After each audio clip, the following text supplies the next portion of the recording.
ሰላም ጤና ይስጥልኝ ውድና የተከበራችሁ የዩቲዩብ ቻናል ተከታታዮች ወቅታዊ መረጃዎችን ይዘንላችሁ ቀርበናል። እስከ መረጃው ፍጻሜ ድረስ አብራችሁን ቆዩ። ሰላም ጤና ይስጥልኝ ውድና የተከበራችሁ የዩቲዩብ ቻናል ተከታታዮች ወቅታዊ መረጃዎችን ይዘንላችሁ ቀርበናል። እስከ መረጃው ፍጻሜ ድረስ አብራችሁን ቆዩ።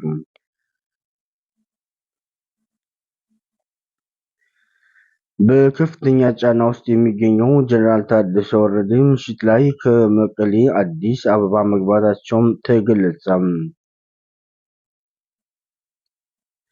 ታኅሳስ 9 ቀን 2018 በትግራይ ጊዜያዊ አስተዳደር ፕሬዝዳንት ጀነራል ታደሰ ወረደ በወቅታዊና አጠቃላይ ጉዳዮች ዙሪያ ከፌዴራል መንግስት ጋር ለመወያየት የሚያስችል ልዑክ በመምራት ትናንት ታኅሳስ 8 ቀን 2018 ምሽት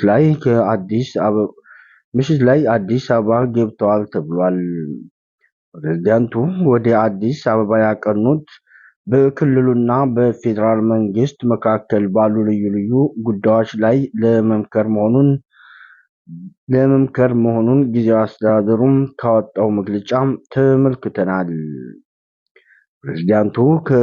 ፕሬዝዳንቱ ከፌዴራል መንግስት ጋር ለሚያደርገው ውይይት ልዑካን ቡድኑ እያመሩ አዲስ አበባ ማቅናታቸውን የትግራይ ጊዜያዊ አስተዳደር ቢሮ ባወጣው አጭር መግለጫ አስታውቋል። ቢሮው በይፋ የማህበራዊ ትስስር ገጽ ላይ ያወጣው መግለጫ እንደሚያመለክተው የጉብኝቱ ዓላማ ከፌዴራል ባለስልጣናት ጋር በአጠቃላይ ጉዳዮች ላይ ሊወያይ መሆኑንም አስታውቋል። ይሁን እንጂ መግለጫው ስለ ውይይቱ ዝርዝር አጀንዳም ሆነ ጀነራል ታደሰ ወረደ የሚመሯቸውን የፌዴራል መንግስት የስራ ኃላፊዎች ማንነት አልጠቀሱም። ጉብኝቱ የሚከናወነው በትግራይ 2 ዓመታት ያህል የዘለቀውን ጦርነት ያበቃበት የፕሪቶሪያው የሰላም ስምምነት ከተፈጸመ 3 ዓመቱን በያዘው እንዲሁም በሰሜን ኢትዮጵያ ባለው ወቅታዊ የፖለቲካዊና የጸጥታ ሁኔታ አሁንም እርግጠኝነት በጎደለው ሁኔታ ላይ ባለበት ወቅት መሆኑን አስታውቋል። ምንም እንኳን ስምምነቱ መሰረታዊ አገልግሎቶችን መልሶ መጀመርንና የክልሉ ጊዜያዊ አስተዳደር መመስረትን ጨምሮ ዋና ዋና ተነሳሽነቶችን በዝርዝር ቢያስቀምጥም የዚህ ተግባራት አፈጻጸም ግን አሁንም ወጣ ገባ በሆነ መንገድ መሆኑን አስታውቋል። በመቶ ሺዎች የሚቆጠሩ ሰላማዊ ሰዎች መፈናቀል፣ በምዕራብ ትግራይ እስካሁን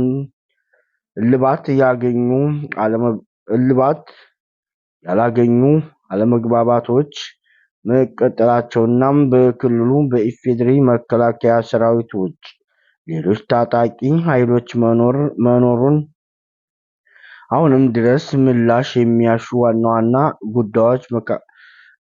ጉዳዮች መካከል ይጠቀሳሉ ብሏል። ታደሰ ወረደም ከቀናት በፊት በተካሄደው መድረክ ላይም ለሰላም ብለን የምንሸጠው ግዛት አይኖርንም ሲሉ ተደምጠዋል። የትግራይ ጊዜያዊ አስተዳደር ፕሬዝዳንት ጀነራል ታደሰ ወረደ የትግራይን ህልውናና ደህንነት ለማረጋገጥ የሚል መሪ ሀሳብ ታኅሳስ 2 ቀን 2018 ጀምሮ ለ3 ቀናት ሲያካሂዱ የቆየው የትግራይ ጊዜያዊ አስተዳደር አመራር አቅጣጫዎችን አቅዶና አፈጻጸም ላይ ከክልልና ከዞን ከወረዳ ከፍተኛ አመራሮች ጋር ስብሰባ ክልሉም በአስቸጋሪ ሁኔታ ውስጥም እያለ እንደሚገኝ ተናግረዋል። ታደሰ ወረደ እንደገለጹት በትናንትናው ዕለት ከ2 ቀን በፊት ጀምሮ እየተካሄደ ያለውን ስብሰባ አስመልክተው የተሻሻሉና መሻሻል ያለባቸው ጉዳዮች ያሏቸውንም ጠቅሰዋል። በትግራይ ክልል ያሉ አደጋዎችን በተለያዩ መንገዶች እንዲጨምሩና እንዲወሳሰቡ የሚያደርጉ እንቅስቃሴዎች እንዳሉ የጠቆሙ ሲሆን የአደጋው መጠን ከፍተኛ ነው ሲሉም ገልጸዋል። ጀነራል ታደሰ ወረደ ከጊዜ ወደ ጊዜ እየጨመረ ሄዷል ያሉት ውስጣዊም ሆነ ውጫዊ አደጋ በመንግስታዊ አገልግሎት ላይ ያለው ጫና በመጨመሩም መፍትሄና ዳኝነት ላይ ያለው ውስብስብ ችግር ያለን ደካማ ኢኮኖሚያዊ ስርዓታዊና የሚመስል ሙስና ችግር ተጠናክሮ የሚቀጥለው ገዳና በውስጣቸው ሆኖ ክልሉን የሚፈጥሩ አካላት ላይ የማያዳግም እርምጃ እንዲወሰድም ጥሪ አስተላልፈዋል።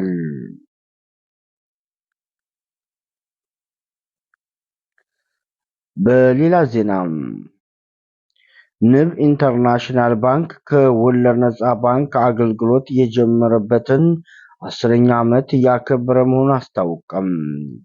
በአዲስ አበባ ታህሳስ 10 ቀን 2018 ባንኩ ንብ ሐላል ሚዲያ ስያሜ ያለው የህብረተሰቡን የፋይናንስ ፍላጎት ለማሟላት የሸሪዓ ህጎችን ባከበረ መልኩ ተደራሽ ለመሆን እየሰራ የቆየ ባንክ ነው ሲል ገልጿል። ባንኩ በሚሰጠው አገልግሎት በርካታ የህብረተሰብ ክፍሎችን ተጠቃሚ ያደረገ መሆኑን የንብ ኢንተርናሽናል ባንክ ሸሪዓ አማካሪ ቦርድ ሰብሳቢ መሐመድ ዘይን አስታውቀዋል። ከወለድ ነፃ የባንክ አገልግሎት ለመስጠት የሸሪዓ ህግን መሰረት በማድረግ የሸሪዓ ህግ አማካሪ ኮሚቴ በመቋቋም ይሰራል ብለዋል። የንብ ኢንተርናሽናል ባንክ የዳይሬክተሮች ቦርድ ሰብሳቢ ሸህሰማ ሸዋነክ ባንኩ የገጠመውን ችግር እናም ፈተና በመቋቋም አሁን ላይ ስኬት ላይ ሆኖ ከወለድ ነፃ አገልግሎት የጀመረበትን 10ኛ ዓመት እያከበረ መሆኑን የተሰማቸውን ደስታ ገልጸዋል። ከወለድ ነፃ አገልግሎት በሺዎች የሚቆጠሩ ደንበኞቻችን ለማፍራት ማስቻሉንና የፋይናንስ ተቋማት አካታችነትን የሚያረጋግጥ መሆኑን የንብ ኢንተርናሽናል ባንክ ዋና ስራ አስፈጻሚ ሄኖክ ከበደ ተናግረዋል። በአሁኑ ጊዜ ባንኩ ከወለድ ነፃ አገልግሎት ብቻ የሚሰጡ ቅርንጫፎችን ከ9 ወደ 23 ለማድረስ ችሏል። በቀጣይም አገልግሎቱን በማስፋፋት ዘመናዊነቱን በመላበስ እንደሚሰራም ገልጿል። ከወለድ ነፃ የባንክ አገልግሎት በዓለም መሰጠት ከተጀመረ ከግማሽ ምዕተ ዓመት በላይ ተቆጥሯል ያሉት በዓለም ከ6 ትሪሊዮን ዶላር በላይ የሚያንቀሳቅስበት ዘርፍ ሆኗልም ሲል ገልጿል። በኢትዮጵያ ከ2006 ዓ.ም ጀምሮ አገልግሎቱ መስጠት የጀመረው ሲሆን 24 ባንኮች አገልግሎቱን ይሰጣሉ ሲል ገልጿል። ፕሮግራሞቻችን እስካሁን የሰማችሁን ይመስል ነበር። በአዲስ እና በትኩስ መረጃ እስከምንገናኝ መልካም ቆይታ